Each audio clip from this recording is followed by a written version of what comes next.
Microeconomia. Vamos falar disso agora.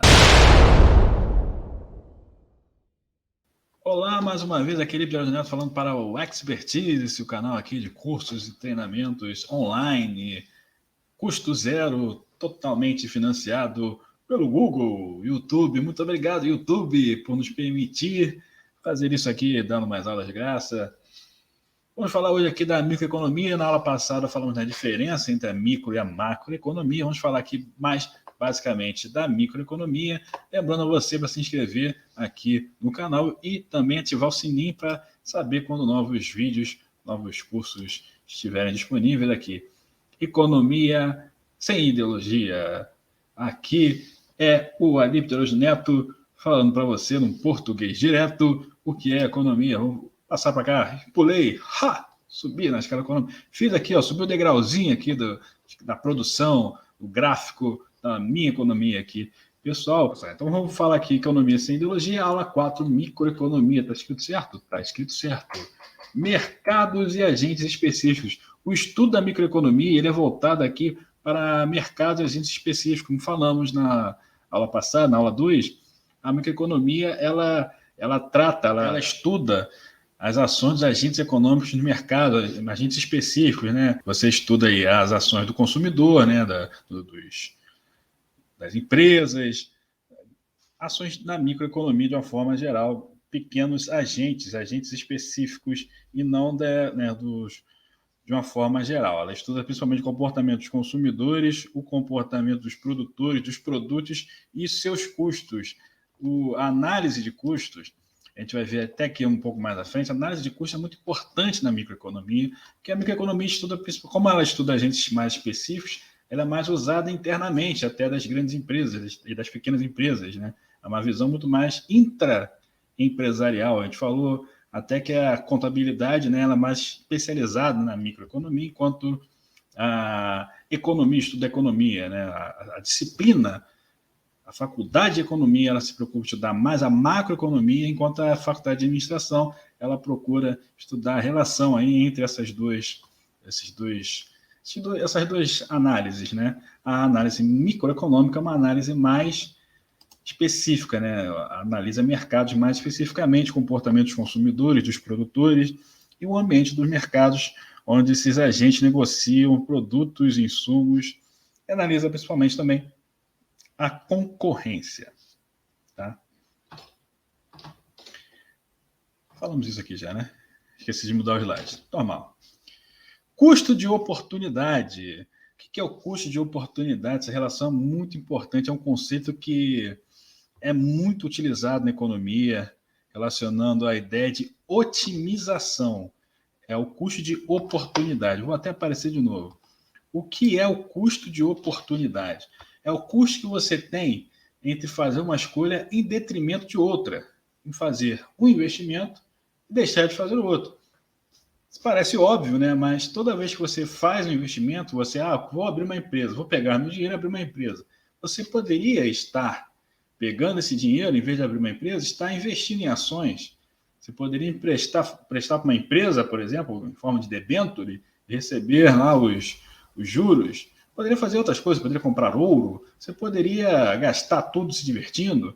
Qual é o custo disso? Quando você faz um investimento e compara com outro, é mais fácil de fazer essa mensuração. Né? Você, quanto você quer, por exemplo, da sua empresa? Eu vou investir na minha empresa, R$100.000.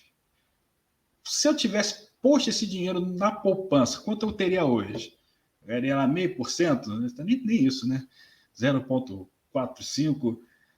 Teria R$450 por mês. Beleza. Então, minha empresa não pode ganhar menos, eu não posso ganhar menos de R$450 por mês, porque era melhor botar na poupança. Tá, mas tem outros investimentos. Eu poderia ganhar R$1.000 em fundos de investimentos imobiliários. Então, a minha empresa tem que me dar pelo menos R$1.000 por mês. E assim, a gente calcula o custo de oportunidade. É o quanto que aquele investimento deve te retornar para ele valer a pena. Porque senão você pode investir em outra coisa. No caso, principalmente de empresa, né? Aquele produto. Eu vou produzir, aí no caso, se você está dentro da empresa, se você é a empresa, Qual o custo de oportunidade de fazer tênis contra fazer sandália? Pô, se eu fazia sandália, vai valer a pena eu fazer tênis? Vamos ver quanto é que vai custar, quanto eu vou ganhar para vender esses tênis aqui. Então, o custo de oportunidade de cada da produção de tênis, eu vou deixar de fazer essa parte de sandália. Estou jogando sandália fora, mas estou ganhando dinheiro com a sandália. Vou tentar investir em fazer tênis aqui, outro calçado, sei lá, boné, outra coisa aí, para ocupar a minha fábrica, e eu vou deixar de fazer mais sandálias. Vai valer a pena? Esse é o custo de oportunidade. Eu tenho que calcular isso para saber se vai valer a pena eu produzir alguma coisa, deixando de produzir outra, seja que eu já produzo ou que eu estou pensando em produzir. Olha aí, ó. Deixa eu sair daqui para você ver o slide todo. Ó. Lei da demanda. O que é lei da demanda? A gente já ouviu falar muito nisso, né? Oferta e demanda. Vamos entender aqui que no estudo da microeconomia, essas duas leis são primeiramente vistas de forma separada. O que é a lei da demanda? Tá? Aqui a frase está escrita: a relação entre o preço e a quantidade que a demanda está disposta a comprar é inversamente proporcional. O que significa isso? Quanto maior é a quantidade de pessoas, né, maior é o preço. Seria diretamente, mas eu estou falando em quantidade. Então, vamos dizer, se eu tenho R$30 para comprar refrigerante e refrigerante custa 5, eu vou comprar 6 refrigerantes. Porém, se o preço do refrigerante subir e passar a custar 6, com os mesmos R$30 eu vou comprar 5. Então, obviamente, se a renda não acompanha o valor do preço, o aumento do preço, é claro que a quantidade que a demanda, né, que as pessoas vão querer comprar, vai ser menor, vai ser inversamente proporcional. Quanto maior o preço, menor a quantidade que a demanda está disposta a comprar. O propósito da teoria da demanda é identificar quais os fatores que afetam a decisão de compra do consumidor. É chamada lei da demanda. O que é a demanda? A demanda é quanto que o pessoal, quem está disposto a comprar, quantas pessoas estão dispostas a comprar, o que o mercado demanda, é o interesse, tá? É a procura.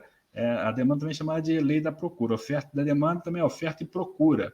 Quais produtos são procurados, quais são as preferências dos consumidores, o nível de informação dos consumidores, qual o preço do produto em questão, preço dos produtos relacionados, sejam eles substitutos, né, que você pode comprar no lugar de um comprar o outro.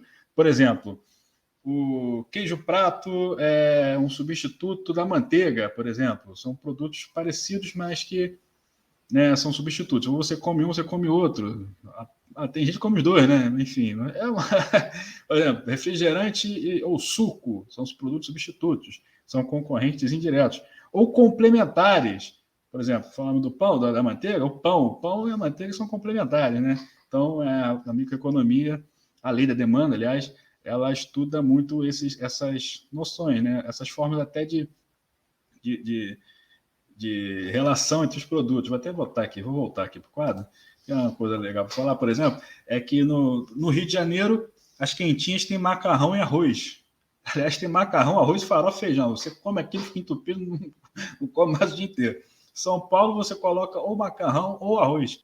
Então, por exemplo, a lei da demanda, ela estuda esses detalhes da forma esse comportamento do consumidor. Que, por exemplo, no mercado do Rio de Janeiro, ele admite ter macarrão e arroz na mesma quentinha, enquanto em outros estados isso não é muito bem visto. Então, essa é a demanda. A demanda do consumidor de quentinha no Rio de Janeiro admite aí que você coloque bastante carboidrato, né? A lei da demanda também analisa a renda dos consumidores, a disponibilidade de crédito, as políticas governamentais que podem envolver aí desculpa, impostos ou subsídios, né? Isso pode interferir na demanda por alguns produtos. E a expectativa de renda também dos preços num futuro relativamente próximo. A teoria da demanda do consumidor se concentra nesses determinantes para poder saber qual é a demanda, o que a demanda está esperando, né? Qual produto que a demanda está esperando e quanto ela está disposta a pagar se o produto está dentro da capacidade de pagamento da demanda também. Por isso que envolve aí, estou apertando o botão errado aqui, por isso que envolve aí crédito, expectativa de renda, expectativa de variação de preços, porque se a renda é maior, então a demanda tende a ser maior também. Obviamente, não é. Já falei, a economia não é ciência exata, ela tem tendências. É normal que, com o aumento da renda, a demanda, ou seja, a procura por produtos, ela aumente proporcionalmente, ou ali perto, alguma coisa assim. Ela vai aumentar também. Não necessariamente, não é exato, tá? Não é exato. Pode não aumentar, mas a tendência natural é que aumente também. E aí, você, com o aumento da demanda, da procura, é também normal que o preço se eleve. É a teoria básica da demanda, envolve aí a elevação do preço do produto demandado, tá? E foca muito aí a teoria da demanda na questão do consumidor, praticamente. Obviamente que uma diminuição da procura vai levar também a uma queda de preço, né? Também é normal, é o natural, é a tendência. Por outro lado, temos aqui a lei da oferta, que é a relação entre o preço e a quantidade demandada é diretamente proporcional na oferta. Se eu sou a pessoa que está ofertando o bem, se o preço sobe, eu vou querer ofertar mais, vou jogar mercadoria no mercado. Porque tá valendo mais, eu quero ganhar mais. Obviamente, vou ofertar mais, se eu aumentar o preço. Se diminuir o preço, eu preferi vender o mais caro, eu preferi vender onde eu ganho mais. Óbvio. No caso da lei da oferta, quanto mais produtos forem ofertados, menor vai ser o valor, menor vai ser o preço praticado. Então, quanto menos produtos ofertados, maior vai ser o preço. Qual é essa relação aí? Hein? A oferta envolve duas possibilidades, que são as empresas no mercado competitivo, que são tomadoras de preço, chamadas de price takers, porque elas pouco afetam o preço do mercado individualmente, porque no mercado competitivo, as empresas são menores e são similares, né? Então você dificilmente vai ter uma empresa com um destaque tão grande para poder dizer às outras o preço que elas vão ter que cobrar. Então, geralmente, nesse mercado, a tendência é que o consumidor, né, a demanda, ela consiga determinar o preço. E já no caso de produtos de grandes oligopólios e monopólios, são os price makers, ou os construtores, né, de preço, eles determinam qual é o preço a ser cobrado, porque não tem muita concorrência, então eles vão dizer qual é o preço na base da força mesmo. E além do preço, a disposição para ofertar pode ser influenciada pela tecnologia de produção empregado, pelos preços dos insumos, tá? Os preços dos bens substitutos ou complementares do lado da oferta, o número de concorrentes no mercado, isso é muito importante, por isso a gente defende tanto aí uma intervenção, né, que seja em favor da concorrência sempre, evitando os monopólios, por isso que tem o CAD no Brasil, e também as expectativas quanto ao futuro dos negócios, assim como os tributos, subsídios e regulamentação governamental. Tudo isso é importante na relação da oferta. E, o que houve aqui? A lei da oferta e demanda, né? O que é a lei da oferta e demanda? É a lei que vai chegar a um equilíbrio de mercado, ao preço de equilíbrio, ao preço de mercado, que vai ser, né, o preço justo, né, que o pessoal fala, né? Preço justo de mercado, que vai ser o preço de equilíbrio entre o que o ofertante está cobrando e o que o demandante está aceitando pagar. O preço de mercado, né, o preço que a gente paga, em geral, é o preço de equilíbrio entre a oferta e a demanda, entre o que o produtor está cobrando e o comprador está pagando. É o que a gente chama aí, conforme o número de produtores aumente, de repente, fornecendo mais produtos, inundando o mercado de produtos, preço pode baixar. Ao mesmo tempo que, se vierem mais compradores para comprar o mesmo produto, não ter tanta oferta disponível, esse preço pode subir. É uma tendência de mercado, não é exato, vou sempre repetir isso. Ponto de equilíbrio, aí no caso, é uma análise intraempresarial, uma análise de dentro da empresa, que é o ponto de equilíbrio, também chamado de break-even point, é o ponto em que o preço está equilibrado, está cobrindo todos os custos da empresa, mas ainda não está dando lucro. Ele começa a dar lucro a partir desse ponto. O que significa esse Q? Q é a quantidade, né, aonde vai chegar o ponto de equilíbrio, a quantidade produzida e vendida que a empresa vai ter, que vai ser esse ponto de equilíbrio. O CF é o custo fixo, ou seja, os custos de instalação, os custos de empregados, que são CLT, né? Não os que são direcionados, que são pagos por produção. Aí seria custo variável, mas os custos de quem é empregado, contratado, recebe mensalmente pela empresa, é custo fixo. Tá? Aí o custo fixo dividido pelo preço, que seria o preço de venda, né, o preço do bem, menos o custo o custo variável médio da quantidade produzida. Ou seja, você pega os custos variáveis, totais de custos variáveis, e soma tudo, né, divide aí os custos variáveis pelos produtos produzidos, diminui ele do preço, para você ter uma coisa chamada, faltou parênteses aqui no final, uma coisa chamada margem de contribuição, que é a diferença entre o preço e o custo variável, e essa margem de contribuição vai ajudar a empresa a pagar os custos fixos. E aí, o custo fixo dividido por essa margem de contribuição vai ser chamado de o ponto de equilíbrio, ou seja, o mínimo que a empresa precisa ter ou precisa produzir desse produto para pagar todas as suas contas e não ficar no vermelho. E a partir daí, cada produto produzido e vendido vai gerar lucro. E aí as possibilidades, as estruturas de mercado, para a gente encerrar aqui, tá quase acabando, só falta isso, a estrutura de mercado são possíveis de um mercado. Ter a concorrência perfeita, né? Onde tem muitos concorrentes, os produtos podem ser padronizados, mas tem livre entrada de firmas e preços muito próximos. Bem competitivo.